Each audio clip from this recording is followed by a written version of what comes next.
Hi there, my name is Justin Head. If you haven't seen any of my videos related to Christianity, um, and I am a Christian who has gone through, I don't like to call it a crisis of faith, it's more of a crisis of belief, where I was kind of a Christian for no reason, and then I realized that people had reasons for what they believed, and people had reasons for believing things different than me, and freaked out for a while, and then I began studying the evidence, and I studied enough to come to my kind of initial confidences as I learned more.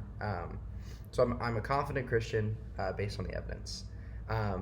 And this is an idea that I've had floating around in my head for a while of something that was really big for me in my questioning experience that I haven't seen a lot talked about. I think it's mentioned in other contexts, but I don't think it's really explicitly addressed. So I wanted to just hop on for a little bit and talk about why cumulative cases for our beliefs are so important and what it means for questioners.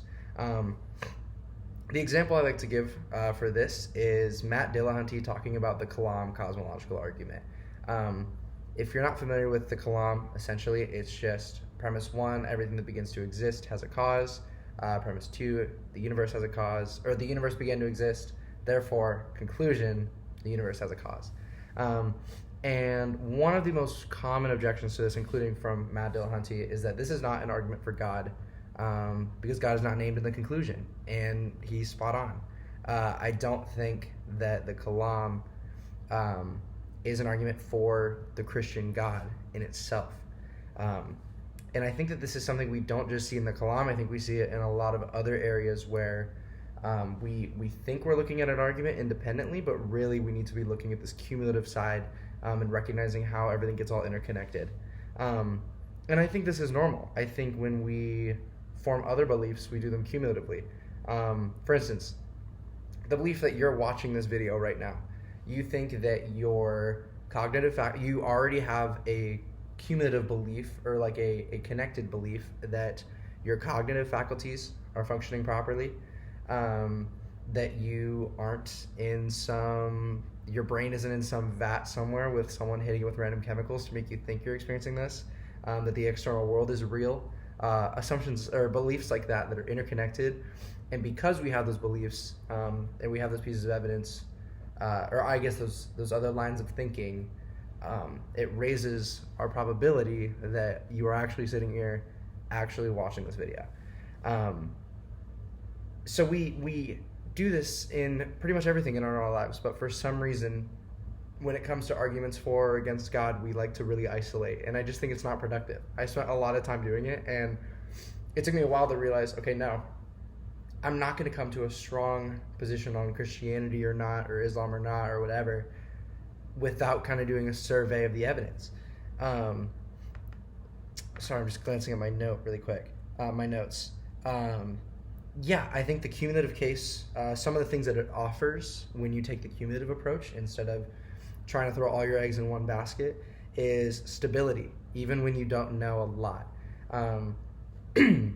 I think so. I am by no means a subject matter expert on any area relating to Christian belief or the evidence for Christianity or against Christianity, but I have done enough of like a broad survey in the philosophical arguments for general theism, the scientific evidence like for design, as well as New Testament studies, gospel reliability, the historical Jesus, things like that, to where even though I don't know a lot in these areas, there's a lot of strength that just comes from having these little pockets everywhere, to where, yeah, my philosophical depth by no means is enough for me to isolate that and single-handedly stake my theistic beliefs on it.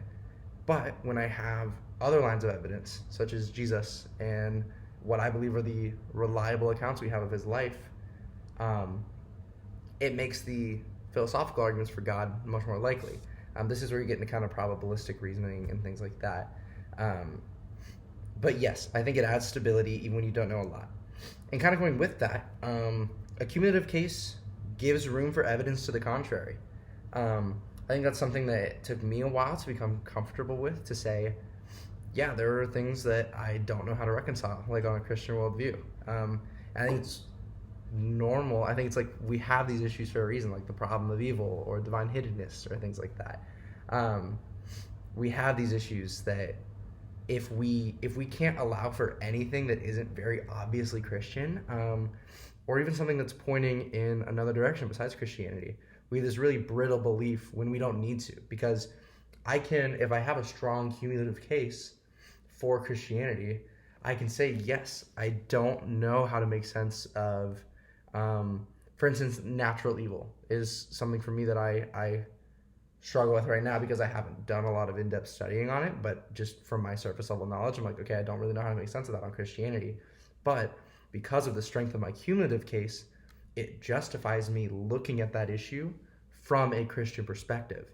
So I can look to it, and that is when I exercise faith and I say, okay, I have reasonable belief in this God and his character, and then with that, I can have faith, which is not belief without evidence. I can have faith and trust in God, that there is an explanation for this. Finally, I think the cumulative case gives you room for your confidence in different evidences to change. This was a big thing for me in coming to kind of an initial confidences in Christianity, like being able to move forward.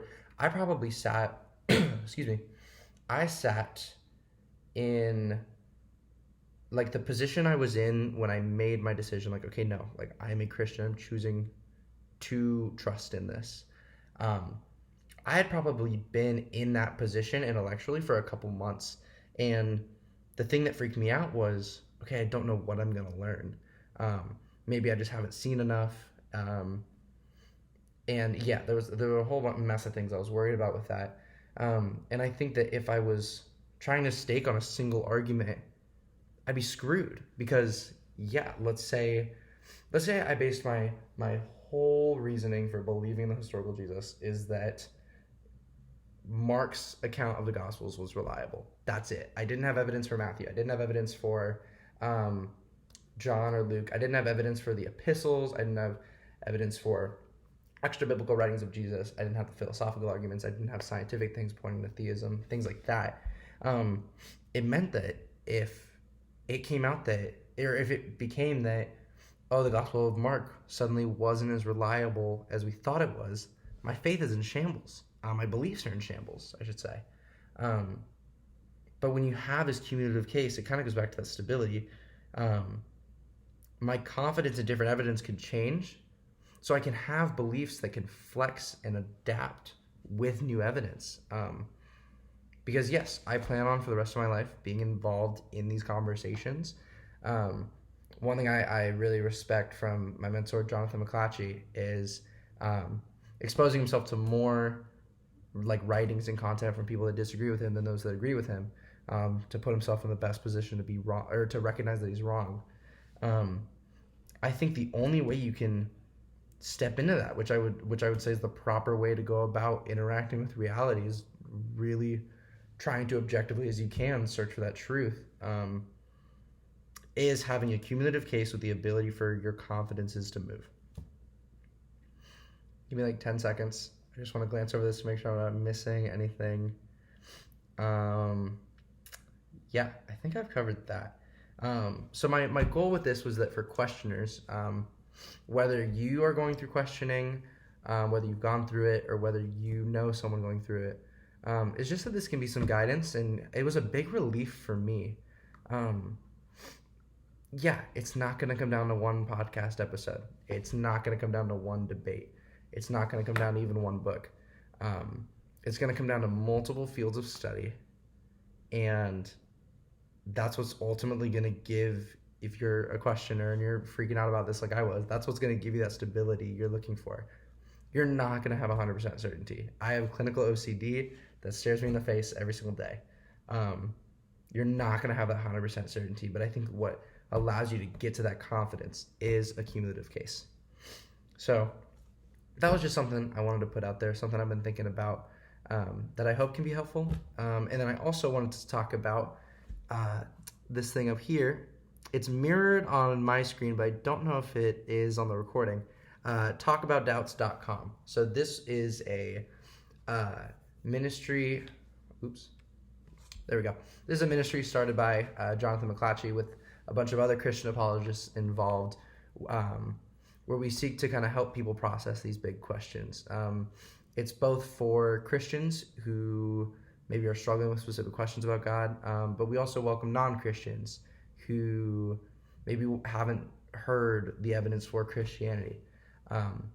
So that's a group that since resolving my crisis, I've become a part of, and I'm super stoked about it. I love it. And yeah, I just wanted to talk about that as well as a resource. About a month into my faith crisis, when I was still like, I don't know what to do with this, I heard Jonathan speak on a podcast, and he had a form on his website where you could submit and then do a Zoom call and things like that. And that led to like the mentoring relationship that we still have now, and getting exposed to these things like probability theory and cumulative cases and arguments for and against Christianity and all the good stuff. And I'm a really firm believer that you can't walk out something like this alone. And I think the problem is a lot of the people in the church that are struggling with this have to, because socially we treat it really wrong. We treat questioning really wrong, generally.